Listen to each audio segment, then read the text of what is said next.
Very excited. Very excited for this one. So Satya, I met Satya through a good friend, Clay Hebert, who's been to all of our Mastermind Talks events, spoke at the first one. Satya has been doing phenomenal business-wise. I mean, she raised $171,000 on Kickstarter, I believe, last year, and then she also raised another $90,000 on Kickstarter. I don't know if she's going to jump into her story, but I'm going to steal it if she does. She raised the money for Kickstarter initially to buy a hat factory and save a hat factory in New York. She's incredible when it comes to storytelling. And originally why I wanted her here is because she is a great example of a woman who really embraces femininity and just kills it in business. And unfortunately, some women tend to lose femininity, become very masculine. And again, Satya's just again, very feminine and does fantastic in business. Originally, when I reached out to her to speak, I wanted her to speak about intuition because she's very in tune with her gut and intuition, and it's very much a feminine thing. And when I was talking to her, she's like, I could talk about that, but I really want to talk about something else. And I'm like, well, if I trust you enough to talk about intuition, I guess I shouldn't tell you, don't listen to your intuition this time. So I actually know very little about this talk. She's like, do you trust me? I'm like, I trust you. So ladies and gentlemen, my lovely friend, Satya Twino.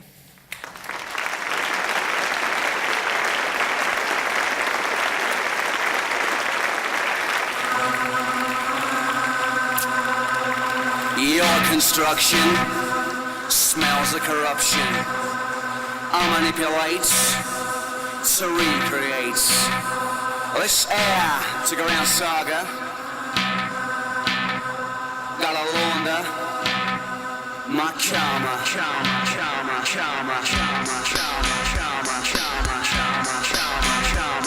Gotta launder my karma.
I did the morning exercise with Ben yesterday, and he was like, control the heart rate. And I was out there controlling my heart rate, and I so badly wanted to sit in here and feel your energy. Because, ooh, my legs. I remember the first time I saw 300 women do what I just did, and it scared the living shit out of me. I was scared, I was perplexed, and I thought that I had just watched something that I had been told my whole life not to do, especially in front of a group. And actually, that's the first time I've ever done it in front of a group of people. Usually I do this at home, by myself, with no witnesses, and a lot of damaged pillows.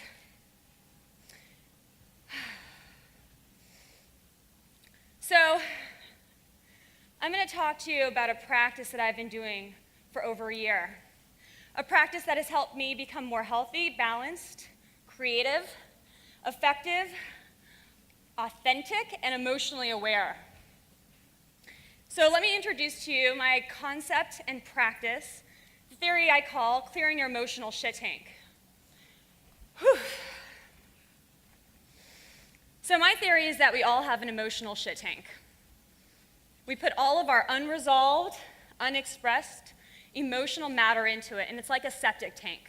So if you think about it, we've got this tank. We put our fear, our rage, our anger, our anxiety, and we stuff it in every single day. But we don't have a way of expressing it. We don't have a way of letting it out. And I'm so excited to be going today after hearing Philip talk, because I've created a practice for myself that allows me to express all that anger, all that rage, the feelings that we all have about self-esteem. And also, Jason, this helps me to get into my intuitive feminine. It allows me to go batshit crazy and allows me to stand up here looking really feminine. Because me getting rid of my anger and clearing out my emotional shit tank allows me to come to you and show you who I really am. I'm not perfect. I've got emotional shit. But one thing I do that's different, that I've been doing over the last year, is I'm creating a practice and spending time in the morning taking my emotional temperature and asking myself, how do I feel right now? So you might know somebody, maybe kind of intimately, who's driving along, let's say, right? They've got the kids in the back seat, they're running late to work. And all of a sudden they get cut off by some guy who's probably also running off to work. But in that moment, how many of us want to scream and yell and be like, fuck you! I'm more important. How could you do this to me? But the kids are in the back. So you pull your shit together and you just go along your day acting like it didn't bother you. But you know what? It did. And what you did is you threw a piece of shit into your emotional shit tank. Yep. Or maybe your father passes away unexpectedly. And all you want to do is scream, Daddy, don't go. And you want to sit there and beg. You want to make a deal with the devil, with the universe, saying, please bring him back so I don't have to go alone. And your brother puts his hand on your shoulder and he says, be strong. Mom needs you to be strong. So you put your face on. You say, you know what, I got this. I'm in control. I can handle my emotions. So a huge piece of shit goes into that tank. Because we're not taught how to deal with our emotions. And at 2 years old, we have a natural process of elimination. If any of you have kids, you've probably witnessed what's called a temper tantrum, where they basically do what I just did. They throw themselves on the ground, they kick and scream, and what we do, well, I shouldn't say we, what parents do, is they stop, they interrupt the emotional feelings that the kids are expressing, and they stunt them. But guess what? We were all kids. And nobody taught us when your brother puts his hand on your shoulder, when that guy cuts you off, what the fuck are you supposed to do with those emotions, right? I mean, how many of us are walking around with our shit tank full of fucking shit, right? We're walking around with emotional shit, with anger, with rage. And I'm fiery.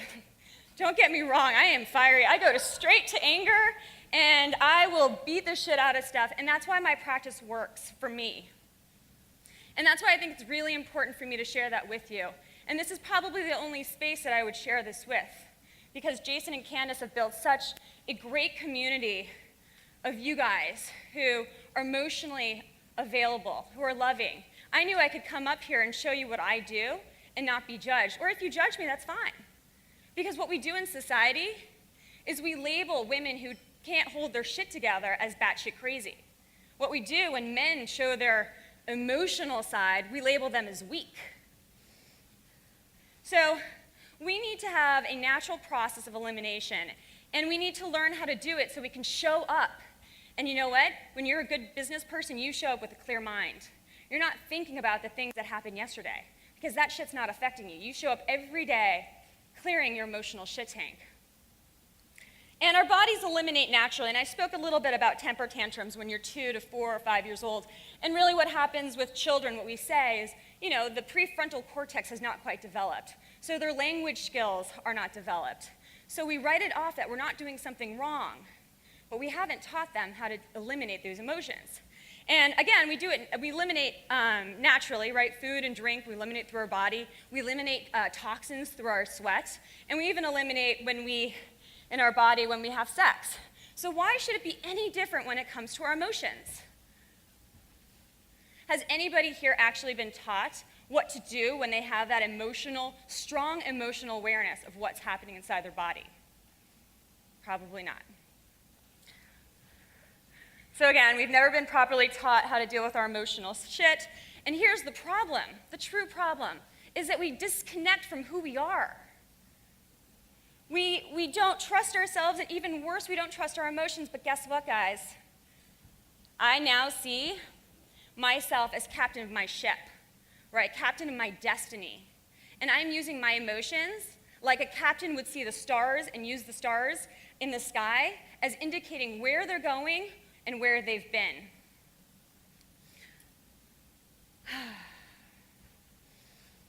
And you know what? We're not alone, right? Our parents didn't do a bad job. They were just doing what they were taught, because we live in a society that judges people who have strong emotions. And here's the thing, I am not suggesting that you go around having a public temper tantrum. But what I'm suggesting is that you take the time every morning to say, hey, how do I feel today? Am I still pissed that my CEO or my COO did something kind of silly? Am I going to be able to show up today not feeling completely dramatic over what they did? Here's an example, and we have so many, right? We've got Anthony Weiner, who, after 24 hours after his cyber sex scandal came out, his wife's showing up. And we think of her as strong, but she does not look strong, she does not look happy. And we see it time and time again. And men, right, who cry in public, right? That's Pharrell crying on Oprah over his song Happy being a huge success. And he's the exception, right? He's an artist. Artists are allowed to cry. So we know so little about emotions. So when I started Googling more about emotions, everything that came up was and I typed in how to manage our emotions. And what came up was hundreds of articles. The first page of Google was how to gain control, how to control your emotions. And this one HuffPo article gave 6 ways to control your emotions, and they were similar patterned ideas to the other things that I found on the different websites. One was ask for divine guidance, right? Like in the middle of a crisis, I'm like, dear God, please help me, you know? And then another one was basically stay positive and replace your thoughts. But really, who in the middle of a meltdown can really say, okay, let me get logical here right now, because when we're emotional and we're in a aroused state, we cannot be rational. It's impossible. So what do you do when you have strong emotions? If you're like me and you go straight to anger or overwhelm, it looks something like this. Fuck, I'm so fucking angry. Why am I so angry? Why can't I be like that other person? That person wouldn't do this. He wouldn't do that to his employee. Why did I explode? And I go over and over again in my head. And in psychology, this is called rumination, where we go and obsess over the situations, the consequences, the distresses, but we don't actually focus on a solution, because if we could find the solution, we wouldn't waste our time ruminating. And then you've got overeating, right? Overspending, sex, drugs, and they all give us this false sense of control. They temporarily give us emotional relief, but really we never feel good, right? When I call my good friends Ben and Jerry and go through a pint of ice cream when I'm feeling overly emotional, I don't feel good afterwards. I actually now have 2 problems. I've got a weight problem, and I've still got my emotional shit. So, and we are over prescribed medications. Women in particular, we shut down. And when we do feel strong emotions, we think that something's wrong with us. And so doctors recommend all these different prescriptions, and the statistics are pretty crazy. So I liken our ways of dealing with our emotional shit as emotional blue balls, right? We're pent up, we're frustrated, and all of a sudden we're in desperate need of release. So what happens to our bodies when we feel strong emotions? It's pretty crazy what happens. First, the situation triggers an emotional response, and basically the adrenal glands secrete cortisol, which then puts us into fight or flight situation, and all of a sudden it interferes with your learning and memory. Jim Quick, I don't know if he's still here, but one thing that we have to know is if we want to get into a place where we want to learn and have better memory, it can't be in an aroused state. You got to clear your shit first. It suppresses your immune system. It triggers weight gain. Leads to heart disease, diabetes, and fertility issues. And the list can keep going. I'm sure Ben back there could tell us exactly all the things that happen when our bodies, our physical bodies, feel strong emotions. So Einstein defined insanity as doing the same thing over and over again and expecting a different result. How many of us have done the same things over and over and over again when it comes to our emotions? Who has stopped in the middle of a meltdown and said, hey, what can I do differently today than I did yesterday when I was feeling this overwhelming sense of not having self-worth, with not having love, feeling rejected, feeling pain, feeling not good enough? We don't. So I use mindfulness practices and tools. I use breath work, yoga, meditation. When I was 2 years old, my parents moved us to Iowa to the Transcendental Meditation Center, and I learned to meditate with the Maharishi. And yeah, guess what? It's amazing. It's changed my life. But when I go to anger, it doesn't work for me. I need another practice. And I had spent the last 32 years of my life trying to find a practice that fit me. So mindful techniques like yoga, meditation, and breathwork are great, but it's not a one practice solves all solution. So I want you guys to get familiar with that. When you're feeling something, what are you going to do? Are you going to turn to your mindfulness practice? If it works, keep going with it. If it doesn't, fucking get on the floor, get on your knees, scream, let go. So I kind of liken what we do to Michelangelo. He painted the Sistine Chapel, which we've all probably seen, if not in person, in photos, and it's a masterpiece, right? But we're masterpieces. So why would we use one type and size of paintbrush to make our lives beautiful? It would take forever. It wouldn't be as deep. It wouldn't be as beautiful stroke-wise. So I want you guys to get familiar with using different techniques. And even more interesting was when I started doing research on what is an emotion. What is an emotion? You know, my parents kept saying, well, it's an energized thought. And I'm like, well, what the fuck is that? What does that mean? Right? Like, I know it's an energized thought. I'm feeling the energy, but what is it? And so I looked into the root meaning of emotion, and the Latin root comes from two words, ex, meaning out, and movere, to move. Move out. So why do we spend all of this time pushing down all of our emotion when the root word tells us to move it out? So we've been trained to condition and keep our emotions in when its Latin roots mean move out. Tantrums are effective because we started having them naturally. At 2 years old, we knew what we needed to do in order to move our shit out. Another thing that I've referenced Ben like 3 times now, oxytocin when you roughhouse. Yesterday at Ben's morning session, I saw him clobber another guy and they're wrestling, and guess what? The hormone oxytocin is being released, which is incredibly helpful. It makes you feel high, and feeling of optimism and self-esteem increase. Also bonus, if you have a temper tantrum, you release prolactin, which is the love molecule, which also happens when it's like called an orgasmic high. It's what happens when you have sex and you have an orgasm. So, taking action. I want to leave you with not only something that's new and exciting to try at home, but I also want to leave you with something that's thought-provoking. So, let's turn off the lights for a second. I want everybody to stand up. And there's a lot of space, and why don't some of you guys come up here on stage? We're going to close our eyes. And during this presentation, maybe some of you have thought, yeah, I'm going to give that a try at home. Some of you might have thought, no fucking way, but guess what? You're trying it anyways. So what I would love for you to do is, for me, I know traveling is a little bit stressful.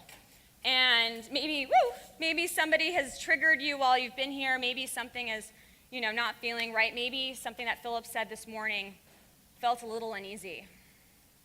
So I want everybody, and come on, take some more space. Like, fill in. Let's do it. Come on. Come on. Jeffrey, why don't you come up here? James, please. Matt, let's go. Come on, guys. Come on. Let's do this. All right, so we're going to put on my Ragey song, but we're going to close our eyes. And don't feel embarrassed that the person next to you is going to see, hear, or care, because they don't care. Did you guys care that I was on my knees screaming? Like, I'm sure you guys loved it even more. Actually, when Stu, no, I'm serious. How many of you, and I want to see, I mean, it's going to be hard now that the lights are off, but how many of you, when Stu got emotional yesterday, how many of you felt even more in love with him? Stu, turn around. It's pretty amazing. It's what makes us human. It's what makes us lovable. And I think that when you start practicing this type of practice, you realize that your emotional shit is what makes you amazing. So, okay, so we're going to put my ragey song on. We're going to scream as loud as we can and feel something that feels kind of a little funny right now. You know, feel your body. Sometimes, by the way, I rip off all my clothes and I just get naked and I roll around. Sometimes I just need to lay there, cry. I thought, oh shit, what happens if I get into my state? And I played, by the way, just one thing that I do is I have found songs that I know can get me into that state. So that when I'm feeling anger, I put on that song and I am just like, fuck yeah! So think about it, work with songs that work for you. Find the things. If anger's not your go-to and you just want to shut down, go to shutdown music. Play with it. And really tap into your source because your body knows what you need to move out your emotions. It is smarter than all of us. And so if you can start trusting your intuition, Jason, I put it in there.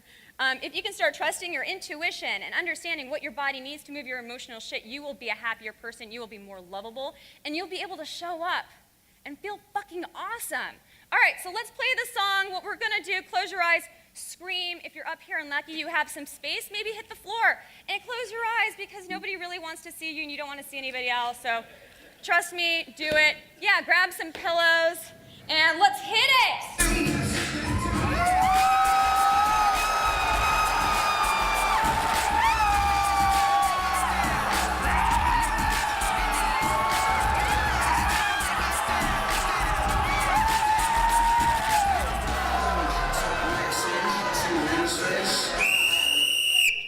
All right, that worked. Thanks, Joey. Joey was like, bring something to get their attention. All right, how'd that feel? Feel okay? All right, so we're gonna do it one more time. This time, one thing I did notice is that you guys went immediately to using the pillows to hit each other. And actually it's great. Who's had a pillow fight and then feels really energized afterwards? And I forgot to mention in the practice, when I saw this with 300 women, it was dark. And what happened is that we immediately went to a place where we were pushing against each other because having the tension and the needing to exert physicalness actually helps produce oxytocin, rough housing, guys. So if you're feeling compelled and if your partner next to you feels like you can create some resistance, do it, but please ask permission first. So So we're gonna go for another 15, 20 seconds and give it your all and keep your eyes closed at the...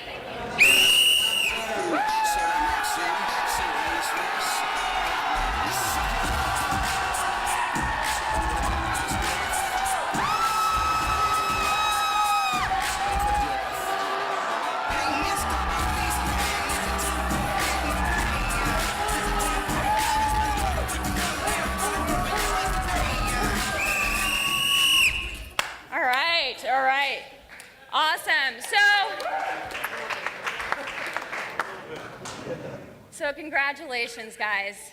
For the first time in your lives, you took the first 30 seconds to clearing your emotional shit. How the fuck do you feel? Thank you.